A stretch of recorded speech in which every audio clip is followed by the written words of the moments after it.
दोस्तों यहाँ पर एक अच्छी खबर है ऐसे लोगों और कंपनियों के लिए जो कि काम के इंतजार में हैं। यहाँ पर मैं पूरा स्क्रीन आप लोगों के साथ में शेयर कर रहा हूँ रेफरेंस के लिए। अस्सलाम वालेकुम दोस्तों, मैं हूँ असलम आलम और आप देख रहे हैं गल्फ एक्सपर्ट।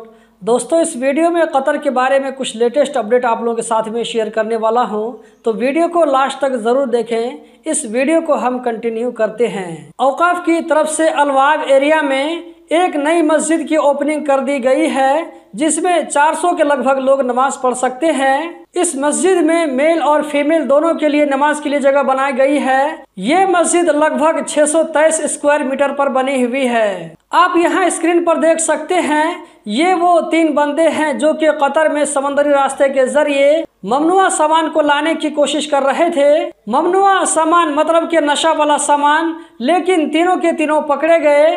इनके पास से 120 किलोग्राम ममनुआ सामान बरामद हुआ है। इन तीनों का ताल्लुक एशियन कंट्री से बताया जा रहा है। इतना ज्यादा तादाद में ममनुआ सामान का बरामद होना इन लोगों के पास से इन लोगों को लंबे समय तक जेल में रखने के लिए काफी है। इस तरह के काम करने से पहले ये लोग नहीं सोचते हैं कि पकड़े जाने पर इनके साथ में क्या होगा, इनके बच्चों और घर वालों के साथ में क्या होगा। अपनी जिंदगी को दांव पर लगा देते हैं चंद पैसों के लिए। दोस्तों यहाँ पर एक अच्छी खबर है ऐसे लोगों और कंपनियों के लिए जो कि काम के इंतजार में हैं। यहाँ पर मैं पूरा स्क्रीन आप लोगों के साथ में शेयर कर रहा हूँ रेफरेंस के लिए। ये कतर का अल शर्क न्यूज है, आज के न्यूज़पेपर में ये छपा होगा। हेडिंग में आप देख सकते हैं लिखा है, कतर के 8 स्कूलों में 8 नई डिजिटल मैन्युफैक्चरिंग फैक्ट्रियां बनाई जाएगी।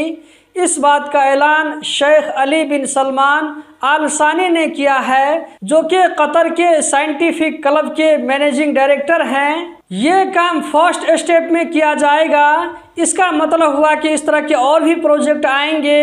डिजिटल मैन्युफैक्चरिंग फैक्ट्री क्या है, जब हमने इसको सर्च किया और इसको इमेज के जरिए समझने की कोशिश की तो इस तरह का रिजल्ट हमें देखने को मिला। कतर के 8 स्कूलों में इसी तरह की 8 फैक्ट्रियां बनाई जाएगी। जाहिर सी बात है इस तरह के काम के लिए वर्करों की जरूरत पड़ेगी। अभी इसके बारे में सिर्फ इतना ही डिटेल है, आगे जैसे जैसे डिटेल आते रहेंगे आप लोगों के साथ में शेयर करता रहूंगा।